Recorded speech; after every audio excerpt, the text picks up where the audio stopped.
when it comes to the academic questions. And when we go through the burns, it's quite a long presentation, but I think I've tried to summarize most of the thermal injuries and questions regarding the thermal injuries that you will get.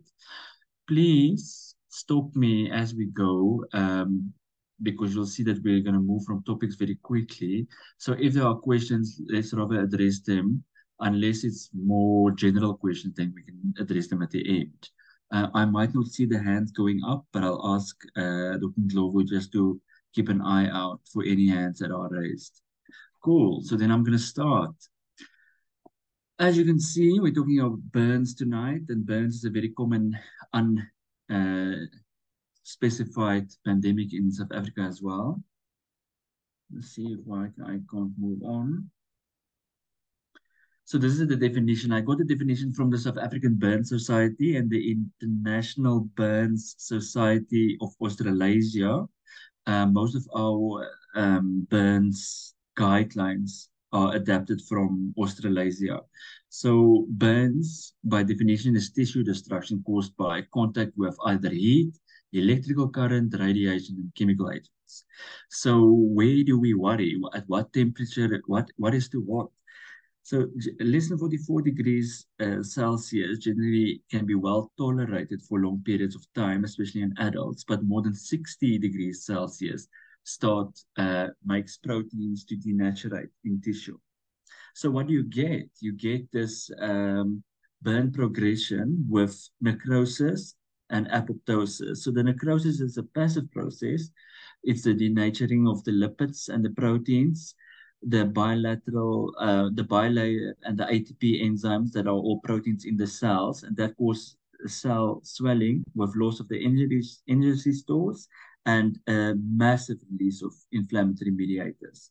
And then apoptosis because of cell death that happens because of defective cells.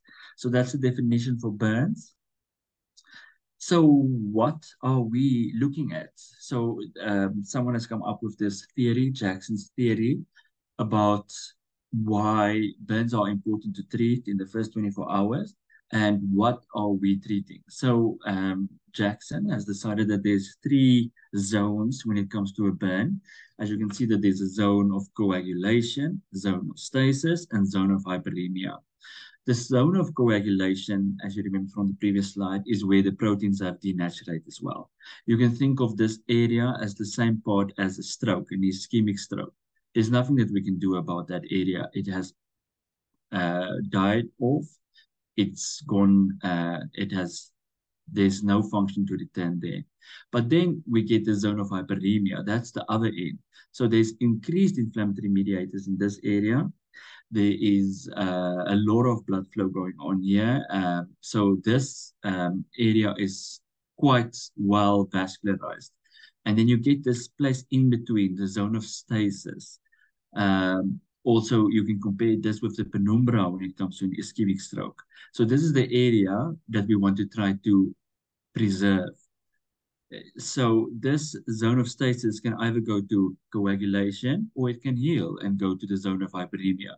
So if we give this area enough oxygen and enough blood supplies, adequate tissue perfusion, then the extent of the burn will be limited. So why talk about burns? So burns in children are very common, and I found this nice poster from the Red Cross Children's Hospital where they made a retrospective summary of all the burns they see. So, I mean, they see almost 1,000 or over 1,000 children at the Red Cross Children's Hospital for burns. And in 2019 alone, 50 children had deep burns, which means that the outer layer of the skin, the entire layer underneath is destroyed permanently. It means that they would need grafts and they would need rehab afterwards. And you can see that 80% of burns fall between the ages of 0 and 5. 90% of burns happen at home. And where do they happen? In the kitchen, because we are South African, we like to cook. And a cup of coffee or a cup of hot drink can be as hot as 90 degrees Celsius, especially in this heat wave that we are experiencing. And a child's skin is thinner than an adult skin. And here they're just making a comparison between what a one hot cup of drink is to an infant or a baby is the same as someone throwing a hot bucket of water on you. This is a study that I got from Mole Park. I know it's a very small study, but I wanted to point out who ends up in the ICU. So this was 73 patients that I took between 2015 and 2017 in Mole Park, which is a private hospital, and in the burns ICU. So they are trying to see what type of patients and what is the demographic of these patients. And you can see that the median age of these patients was 38. Most of them were male, and the injury severity score is 16, the median. Don't want to go into detail about the injury severity score. I just want to point out that the injury severity score of more than 15 is regarded as a severe injury. So it means that these patients that end up with burns in the ICU are quite severely sick, and more than one system is usually um, affected. And here you can see that thermal injuries by far almost 50%, so almost half of the patients that they see in the burns ICU with thermal injuries. And the most common area was the arms. And just want to point out here, you can see here inhalation injuries. 23% of the patients had, so almost a quarter of the patients had inhalation injuries.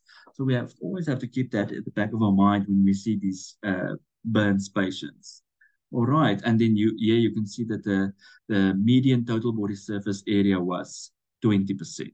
All right, 20% is quite a lot. So now, how do we work out the total body surface area? There are three ways. There's the palm rule, the rule of nines, and the London-Browder chart.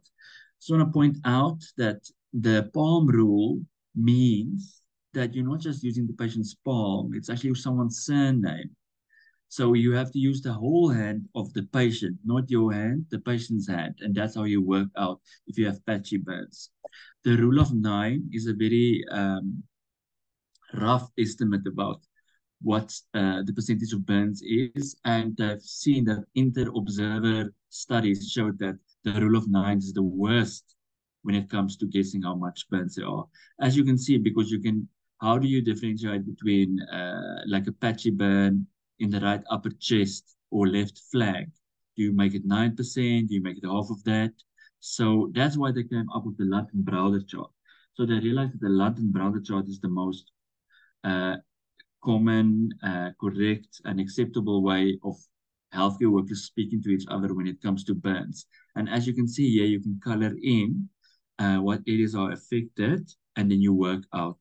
And it's also the workout the total body surface area. You can see it's also adapted for the child's age, because we know that the head is bigger in infants than in adults. And then as the patient ages, the legs become more of the total body surface area. So when you estimate the size of the burn, you should use the London-Browder chart. And there's a lot of apps that you can download that uses the London-Browder chart, especially those color-in apps. So now the other problem is how do we estimate the depth of the burn? And it can be challenging. And what I want to point out here is that there's definitely, it's always, some people speak about these 5 classifications, and other people will say that there's only a superficial and full thickness, and then there's superficial and deep partial. So superficial means that the basal membrane hasn't been violated. So this is usually when you go to Belito and you didn't put sunscreen on and you burn. So it will look a bit red. It will definitely blanch, meaning that there is still a good capillary refill of small capillary blood flow to that area. Sensate, we all know that superficial burns can be quite painful. And especially with any wind or any change in sensation, you can definitely experience that with superficial burns. The opposite of the spectrum is full thickness burns, and here you can see that full thickness burns you can't feel. because all the sensation, all the nerves has been burned through, and you also can't form blisters. There's really nothing of the skin integrity left. So the problem always becomes now here between superficial and deep partial. It's difficult to differentiate between the two. And here you can see this guy is a plastic surgery rage said that we should look at the blisters because superficial partial, if you see a patient with blisters, it's mostly superficial partial. If you see no blisters, it's very unlikely to be a deep partial. And if the patient can't feel, it's probably also deep partial. If it looks pale pink or light, then it's probably superficial dermal. And if it looks extremely red and mottled, then it's most probably deep partial. So we're just going to go through a few pictures here. So this is a superficial band. And I know what you're going to say now. Why is there a blister? Well, unfortunately, most burns are not homogeneous. So you'll get these patchy areas of a deep or superficial dermal burn. This is probably because of hot water. So where the water falls on the patient's skin, you will get this blister or a superficial dermal burn. And then the rest, when the water cools off on the warm surface, like the 37 degrees Celsius surface of the hand, it starts cooling down. And then you can see that there's this superficial burn. So that's a superficial burn. You can see that there's good skin structures. You can see the creases. It looks just like the superficial areas burn. So this is a superficial dermal most probably, but we must open the blister and see. This is a good example of a superficial partial or mid-partial injury. You can see that there was a blister here and it was removed. You can see that there's pale pink to red. And if you look harder, you'll see that there's small hair follicles that you can still see in the wound everywhere. And this is a good indication of a superficial dermal burn. You can see that this is superficial burns, so there's probably also hot water that fell on this patient's chest, seems like, and then the water cooled down and started making superficial burns to the periphery. Then deep partial, as you can see, is also not a homogeneous burn, but this is a deep partial where you can see this cherry red mottled areas. You can see that there's almost a leathery skin here on the posterior aspect of the middle humerus. There's no hair follicles. It has the shining appearance. This is probably a deep partial burn, and this will most likely need to be admitted or grafted. As you can see that these burns usually don't have blisters, and you can do a capillary refill on these and they will be reduced. So it will be at least 4 seconds or more, and the patient would not actually feel. So the patient will have 2-point discrimination, meaning the patient will know that you are touching them there, but they're not going to feel the pain because of you touching the burns area. And this is full thickness burns. As you can see that the patient has lost most of the integrity of the skin here. There's deep partial burns here, and then it becomes more superficial partial. You can see that there were blisters here that they have removed. As you can see that the face is also burned, and then they intubated this patient probably because of airway compromise or inhalation injury. This patient's need to be admitted, any patient with full thickness burns, and these patients will need early grafting and will have to be sent to a burns unit. So this is what the Burn Society wants us to do when it comes to a burn. We need to go through the ABCDE, but remember, most burns patients are trauma patients. So we do airway and C-spine restriction motion. When it comes to breathing, all burns patients, mostly any trauma patient, gets supplemental oxygen. Remember, circulation is of utmost importance when it comes to burns patients because we know that they are prone to fluid losses, third space losses, hypothermia. So, and remember again that most burns patients also have concomitant trauma, so we need to address hemorrhagic shock as well if there is.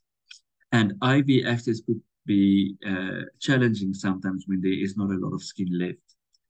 Then we get disability. Just remember that patients fall and can have concomitant traumatic brain injuries. And environment, very important. Remember, we want to cool the burn. We want to prevent hypothermia in these patients. So it's very important to address the E in these patients. And then they just said we must remember fat, nothing to do with weight. Although we have to work out the weight of the patient, we need to address the fluids, analgesia, our tests, and our tubes. So our tests are usually a pregnancy test in a patient, and a female patient of childbearing age, a trauma series wherever you're working. Remember to do a CK, or if you're lucky, you can do a myoglobin. And send the cross match if you think the patient is going to need any blood products. Then we go with the secondary survey, do the ample history head to toe. Remember that tetanus, we need to give tetanus because it's an open wound. Or we need to at least see if the patient's tetanus is up to date.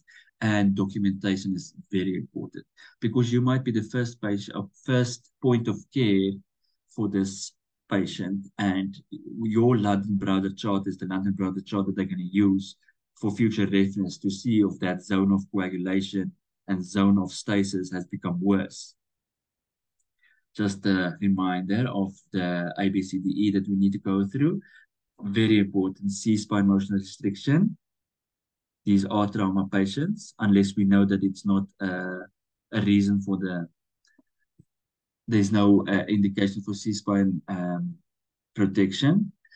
And yeah, I just want to point out that remember, especially that patient that I show with the full thickness burns, they can get this impedance on the chest because of that restricted chest movement, especially if it's circumferential or if it's quite if it covers the whole anterior and lateral part of the chest. So we need to cut through escharotomy so that we can release that tension on the chest. Remember that we need to use the modified Parkland's formula. We're going to go into that now. And then we target the fluid administration towards the urine output of that particular patient. Look for altered mental state. Check the glucose. Most of these patients, remember, when you burn your hands or when you burn in general, it's difficult to eat. It's difficult to everyone's stressing out, especially children. Just remember that the mother can still breastfeed, the mother can still console the child, and we also need to add maintenance for our children. Then E, I said it's important because we need to check the temperature, prevent hypothermia, and rewarm these patients if that was an issue, especially if they were immersed in cold water first. Or sometimes when they do get burned, they tend to over cool the burn, and then they can also get hypothermia. So now, how do we manage a burn wound? So what we want to do is we want to stop the burn, cool the burn, prevent hypothermia, and elevate the limb if it's on the upper limb or lower limb. All right, so we remove the patient from the source, especially with electrical injuries. We remove clothing or jewelry because we know that, first of all, the clothing can burn and cause the burn to be bigger. And clothing can also restrict the chest, the abdomen, or the upper limbs and lower limbs and cause compartment syndrome. And so can jewelry. I'm sure most of you have struggled to take out a ring with a patient that's been admitted in the ICU and no one realized that there's still a ring on the patient's finger. And then if there's chemical burns, we have to dilute it with water. Unlike Tyler with a new song water, we don't try to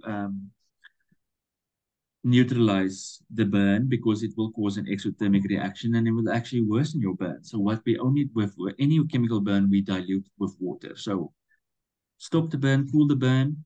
Just remember, when you cool the burn, we want to expose all the burn surfaces, and all the burn surfaces must be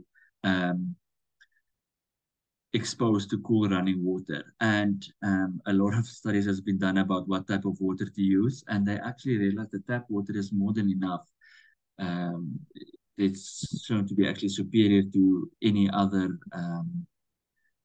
like Brontosan or any other dilution that you want. So you can just, if the patient burnt his arms or chest, you can just, especially if you have a nice sluice room, you can just put the baby under the tap and just cool the burn from there. So then to prevent hypothermia, what we usually do is depends on where you work. Um, Most places, especially in the district, like to cool the burn and then put plastic like lad wrap or cling wrap over the burn, and then next day the person comes back to be dressed. You can use aluminium blankets for passive rewarming, and make sure that you dry the patient after you've cooled the burn, because if you keep the patient drenched in water, that can also make the patient to lose more uh, heat and cause hypothermia. And then very important to elevate the limb, very, very important. Because those people, like you said like I said in the definition, these patients have a severe inflammatory influx. It's like a storm going on there. So there's going to be a lot of swelling, not just because of the burn, but because of the inflammatory response that comes after the burn. So when do you give fluids, and how do you give the fluids? So this is the South African Burn Society protocol, and I think this is what they're going to test in the BEC or in the diplomas.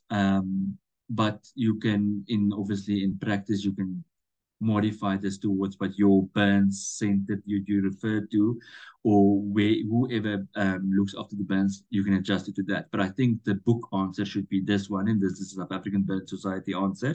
Any child with a total body surface burns of more than 10%, and in adults 20%. So what do we do? So there's now the modified Brooks or modified Sparklands formula. We've moved away from the Parklands formula because the Parklands formula was 4 moles per kg per hour, and they realized that patients are getting too much fluid. So we started 3 moles per kg per hour.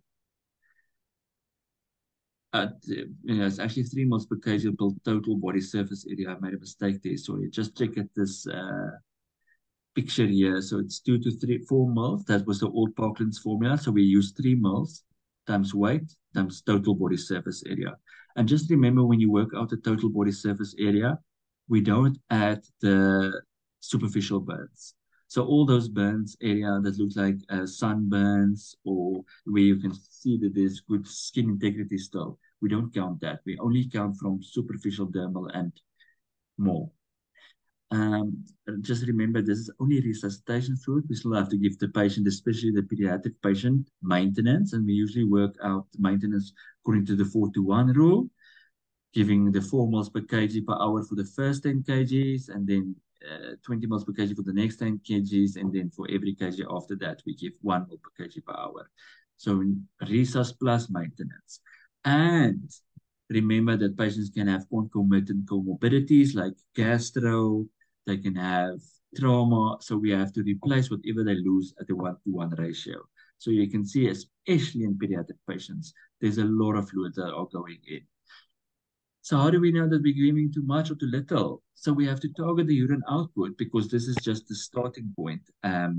We need to know for that patient, are we winning, or should we adjust our fluid balance? So we look at for a child, usually 1 moles per kg per hour, and for an adult, 0.5 moles per kg per hour.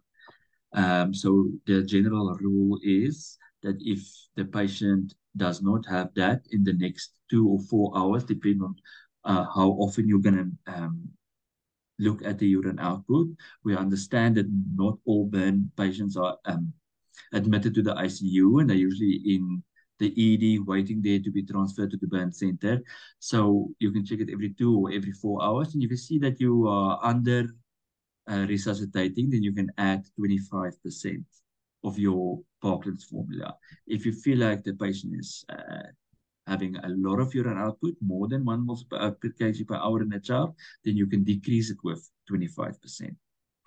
And just remember, we need to increase the fluid output or the fluid target when it comes to special things like hemoglobin, urea, that we commonly see with electrical injuries, and crush, or what they now refer to as traumatic rhabdomyolysis. And remember, concomitant trauma, if the patient has hemorrhagic shock, we still, if a patient is in class 3 shock, we need to start with blood products, regardless of the burn. So then your blood products will be part of your resuscitation. So just remember again that this is just a starting point and that we are targeting our endpoints of resuscitation in these patients would be the urine output. Now, very important, addressing the pain in these patients. Just remember your dosages for Panado and Brufen that we all mostly have for oral use in children. Ketamine, remember when you see a child, maybe I'm going to sound old now, but um, if you don't address the pain, you're going to make it a very bad experience for the patient in the future. And you are the first healthcare worker, or maybe one of the first healthcare workers that the patient see. And you know, especially if they're going to be admitted, they're going to get a lot of dressing changes.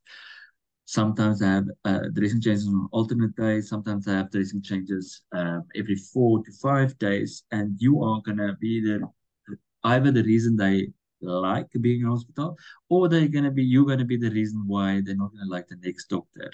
All right, so please address the pain well.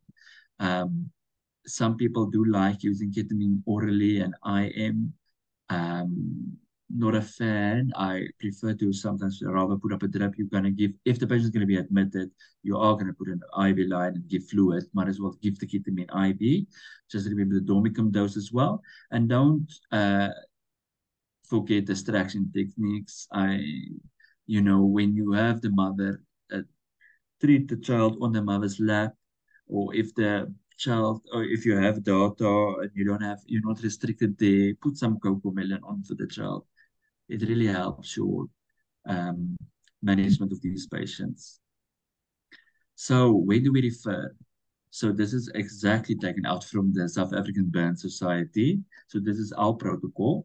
And this is what they say. So there's a lot, as you can see. So I try to break it down into 5 major groups. So mostly PEDS patients need to be transferred. All patients under the age of 1 that were burned must be transferred. And then between the age of 1 and 2 years old, if they have more than 5% total body surface area, I feel like it's a bit strict, but depends also on your local burn center criteria. As I said, that this is the South African Burn Society. So when they're going to ask questions, it's probably going to come from this society guidelines. And then any patient more than 2 years of age, 10% total body surface area, as you can see. So if you need fluid, you will need to be admitted.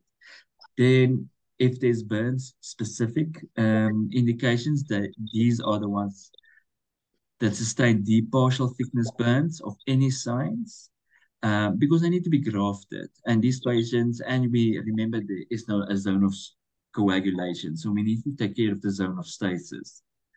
Any special area that is burned, especially the face and the hands, remember for cosmesis, and we usually get plastics involved. Genitalia, also very important in the future, and major joints, because we don't want these patients to get contractures. So early physio, early OT really helps these patients.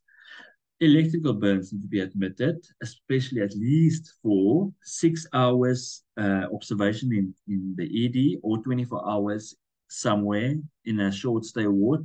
Because if you look at the electrical burn, it goes through the heart.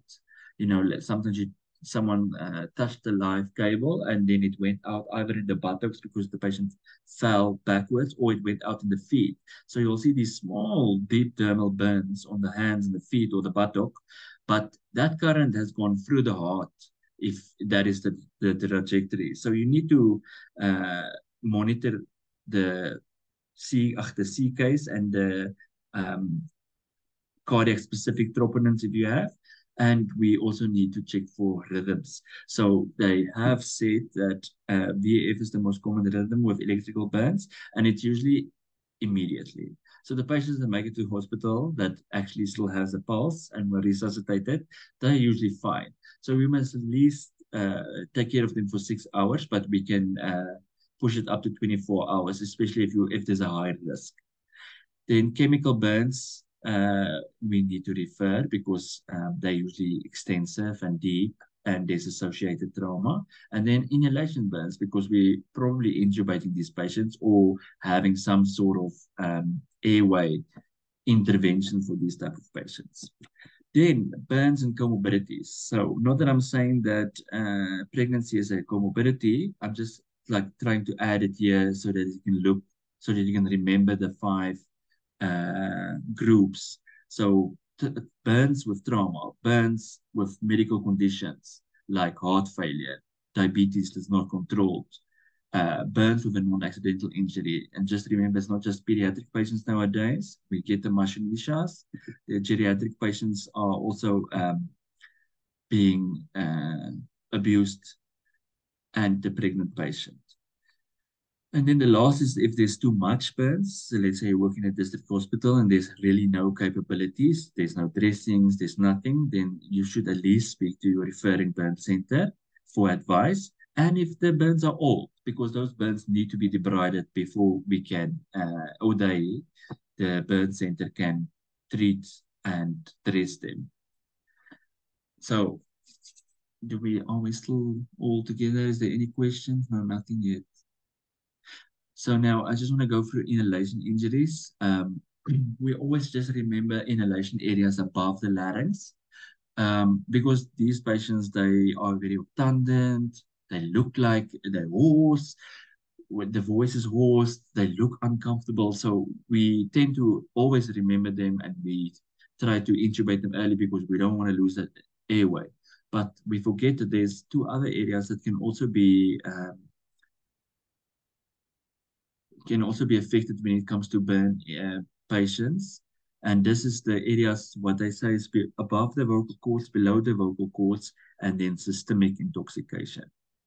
So I just put in this table for what to see and what to listen for when it comes to these type of injuries. So obviously above the vocal cords is going to be injuries that are directly causing swelling or erythema. So hot air, hot steam, and that's like a burn. It's literally just a burn wound, but in the larynx. Then you get these below the vocal cord injuries, and these are usually because the patient is stuck, entrapped, or prolonged extrication out of a burnt area, or things that they inhale while they're in that area. So this mixes with your goblet cells and causes mucosal sloughing. You can get an infection there because of the loss of normal flora. You can get a bronchospasm if the patient has reactive airway disease. And then the gases itself, especially we know petrol, if the patient inhales that, it can cause a pneumonitis, and that can cause direct pulmonary damage. And then the big ones, and they like to ask these two, is carbon monoxide poisoning and cyanide poisoning. So remember, when you look at inhalation injuries, it's above the vocal cords, below the vocal cords, and the systemic intoxication. So I want to talk about cyanide poisoning. So cyanide poisoning is very interesting on a molecular level. So what happens is that your cyanide, you can see on this picture, it's a trivalent binding. So it binds the ferric portion of your cytochrome oxidase, and then it deems the hemoglobin unable to attach to oxygen. So what it causes is a histotoxic hypoxia. So there's nothing coming towards the cell or into the cell. No oxygen is being transferred in the cell. Remember that your hemoglobin and myoglobin uses iron as the hand to move oxygen from your blood into your cell to be used. And if it's in a ferric, if it's in a ferric state, then it cannot bind. So then these patients get a lactic acidosis because of the hypoxia and the inadequate tissue perfusion secondary to hypoxia. And then there's also systemic problems that's happening. So these patients get amine release, and that is a very strong vasoconstrictor in the coronary and in the pulmonary areas, and this results in pulmonary edema and heart failure. Then they postulate that can also stimulate your neurotransmitters like your NMDA transmitters, and that's probably why by some of these patients, when they have high cyanide levels, they have seizures and neurotoxicity. So what causes cyanide poisoning? It's usually a combustion of polymers, so plastic, wool, silk, so that clothing of the patient that's burning, or the curtains, and you're inhaling that, and that causes cyanide to be absorbed systemically. So how do we treat cyanide? In three ways. So either you give cyanide binders to the patient. So that's usually cyanocobalamin or vitamin B12 in very high doses. Remember, cyanocobalamin. Then the cyanide binds to that rather than binding to your your being gluconized in the liver. The other thing you can do is you can give sulfurous containing drugs, your sulfurs, and that will cause like that ferric portion to change back to a ferrous portion. And then the last option is to change your blood to methemoglobinemia. So you're literally making more methemoglobinemia so that the cyanide can't bind to those red blood cells. All right, so those three ways. You give a cyanide binder, meaning you're scavenging specific cyanide with vitamin B12. You give sulfur donors to change the ferric to ferrous, and then you can change your methemoglobin. So you deem the red cells unable to bind to cyanide.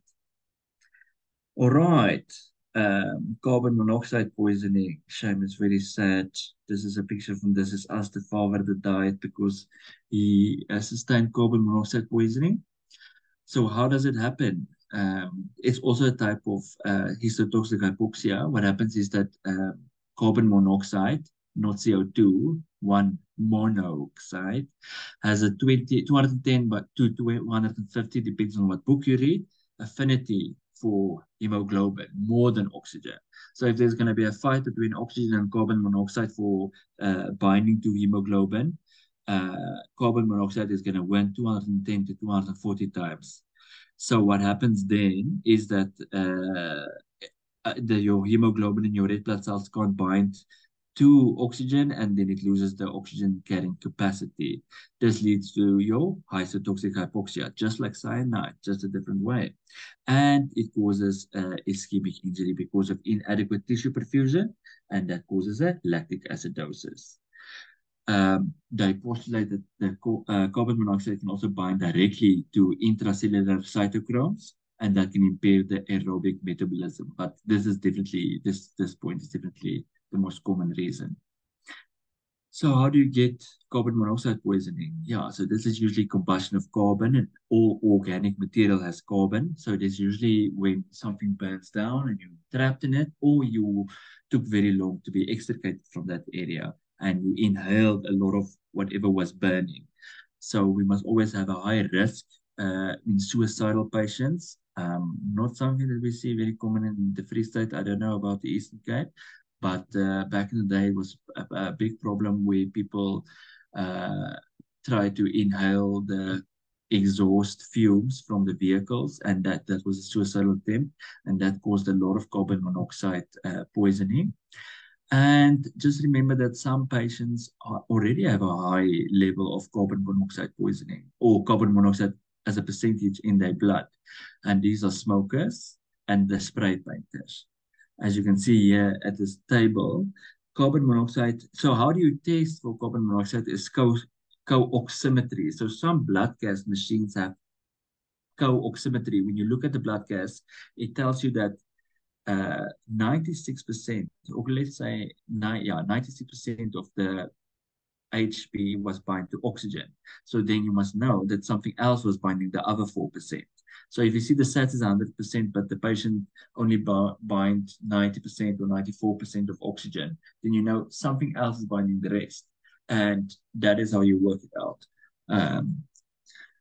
So usually from 20% up onwards, this is when we start worrying. So that means that the patient is going to have a SATs of 96% or 100%, especially on high flow oxygen that we're giving all trauma patients. Then you're going to see that the co-oximetry says that only 80% of the O2 is saturated with oxygen. That means the rest of the 20% is bind to something else. And most commonly, it is carbon monoxide poisoning if it's a burns patient.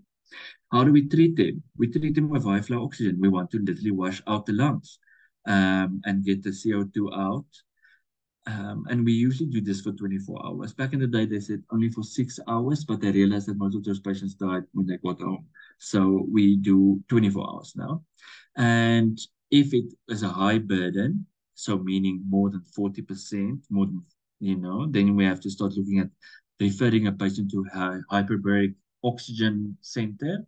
And I don't know where the one in the Eastern Cape is, but ours closed down in the Free State. So the only one that I know of that's still working is the one in Milpark.